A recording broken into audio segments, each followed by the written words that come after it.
Are you thinking about switching your cat to a raw diet, but intimidated over the time it might take? Okay, it certainly will take more effort than pouring some dry food into a bowl, but today I'll show you just how easy it can be to build a nutritious raw meal. If you're still wondering if it's actually worth it, let me explain why it is. Felines are obligate carnivores, meaning they thrive on animal flesh, raw bone, and organs. Feeding a balanced raw diet has shown improvements in the skin and coat, relieves urinary issues, aids in dental health, and helps bring the body back to the weight it should be, as it's not loaded with starchy carbohydrates like kibble and some canned food. Raw feeders balance their cats' raw meals with a base guideline that loosely mimics the small prey animals that they would eat in the wild. 84% muscle meat, with 5 to 10% of that being heart, 6% raw bone, 5% liver, and 5% other secreting organ. Because we can't provide all of the glands, organs, and other body parts that provide certain essential nutrients unless we actually feed a whole prey animal, in addition to these percentages, we will need to add a few more meal additions to the bowl to balance it.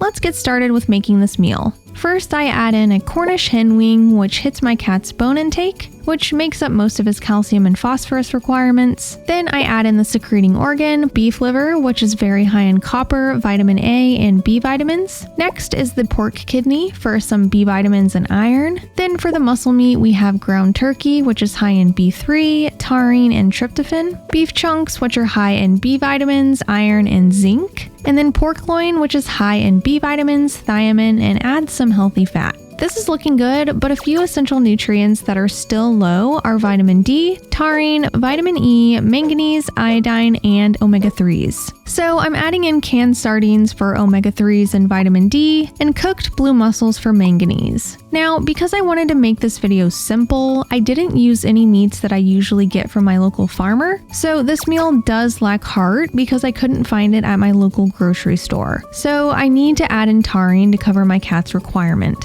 Taurine is essential for cats and found in hard-working muscle meats like heart, tongue, and some red meats. Heart can easily be found at Asian markets, I just don't have one near me. This capsule is 500 milligrams and could last my cat over 3 weeks, so I only add the smallest bit. Next, I'm adding in a kelp tablet for iodine. Tangy only needs about half of this tablet, so I will have it and powder it before feeding. Finally, I add in 1 drop of pure vitamin E oil for vitamin E. While this is for the most part balanced for my cat's needs, I do like to finish it off with some additional moisture, so I pour a bit of kefir, which also adds as a bonus probiotic. All of these foods can be purchased from a grocery store or an international market, and the supplements can be found at most health food stores. But if your area is scarce, there's always online retailers. Watch this video to get some tips for shopping for your raw-fed pet.